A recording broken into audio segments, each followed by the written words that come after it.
अस्सलाम वालेकुम मेरे टूटू मोटू छोटू लोटू बच्चों, कैसे हैं आप? फौरन से हमारा चैनल सब्सक्राइब करें। This is me and mom.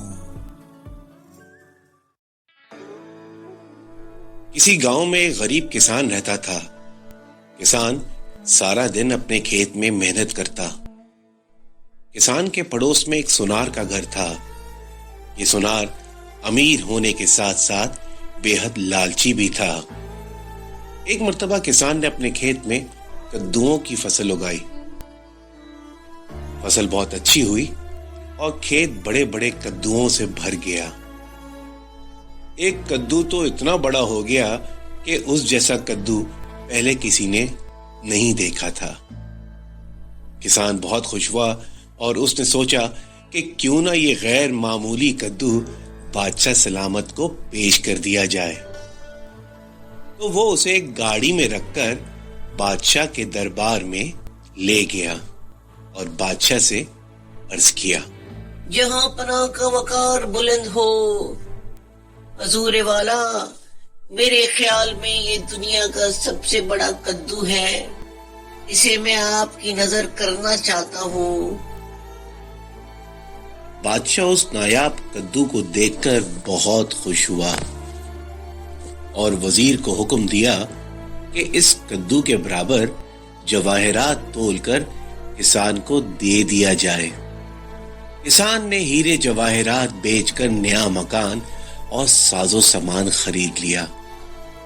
सुनार को जब किसान के दौलतमंद होने का राज मालूम हुआ तो वो हसद की आग में जलने लगा। आखिर उसे एक तरतीब सूझी और उसने सोचा कि अगर मैं अपने बनाए हुए खास जेवर बादशाह की खिदमत में पेश करूंगा तो बादशाह मुझे बहुत दौलत देगा। उसने अपने बनाए हुए खास जेवर पोटली में बांधे और पोटली लेकर बादशाह की खिदमत में हाजिर हुआ और उसने कहा, बादशाह सलामत, मैं ये खास जेवर आपके हजूर में पेश करना चाहता हूँ। बादशाह ने उसका तोहफा कबूल करते हुए सोचा कि उसके बदले में इसे क्या इनाम दिया जाए।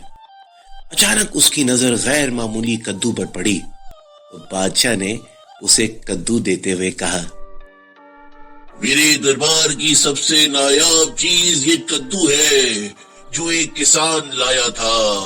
मैं तुम्हें ये ही कद्दू अता करता हूँ। सुनार ये सुनकर बहुत सटपटाया। उसने लरसती हुई आवाज में बादशाह का शुक्रिया अदा किया और घर की तरफ चल दिया। उसके जहन में ये जुमला गूंज रहा था, लालच बुरी बला है, लालच बुरी बला है। उम्मीद है कि हमारी कहानी आपको यकीनन पसंद आई होगी, इसलिए हमारी कहानी को फौरन लाइक करें और इस चैनल को सब्सक्राइब करें और जितना भी हो सके अपने दोस्तों के साथ हमारी तमाम कहानियों को शेयर करें। जल्द आपसे मुलाकात होगी। अस्सलाम वालेकुम।